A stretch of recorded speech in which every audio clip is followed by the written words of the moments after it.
You've been lied to. Songwriting rules are complete bullshit.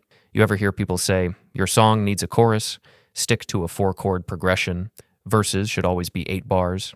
Yep. Well, tell that to Billie Eilish, Frank Ocean, or fucking Nirvana. They sure as hell weren't sitting around following some rulebook when they wrote songs that shook the world. Look, I get it.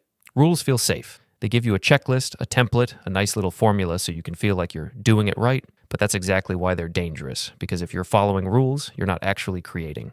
You're just arranging ideas in a way someone else told you was correct. And you know what correct sounds like? Boring.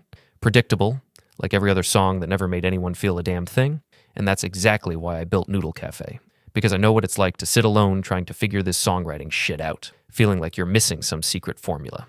Spoiler, there is no formula, but there is a way to write better songs faster and actually have people give a shit about them. And that's what we do inside NoodleCafé. Real feedback, real advice, and a community that won't let you play it safe. If that sounds like what you need, links in the description.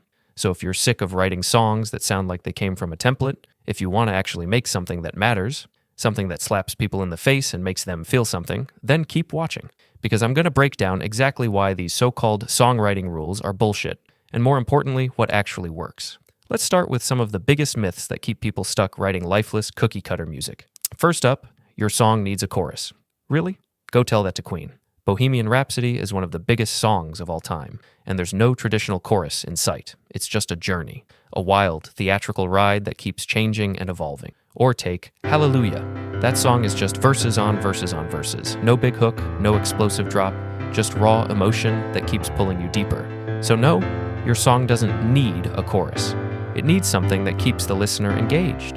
Whether that's a chorus, a repeated phrase, or just a melody so powerful it makes people forget where they are. Another one, you have to follow a proper chord progression. You ever heard Royals by Lord?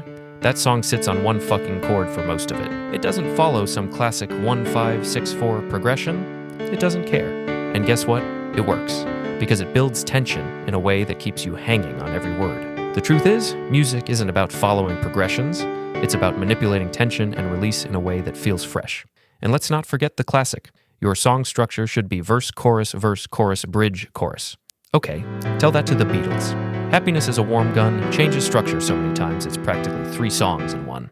Or look at Radiohead's Paranoid Android. It just morphs into something completely different halfway through. The best songs don't follow a structure. They become whatever they need to be. So if songwriting rules don't actually make a song good, what does? What actually makes a song hit? Here's the secret. Emotion, storytelling, unpredictability, that's it.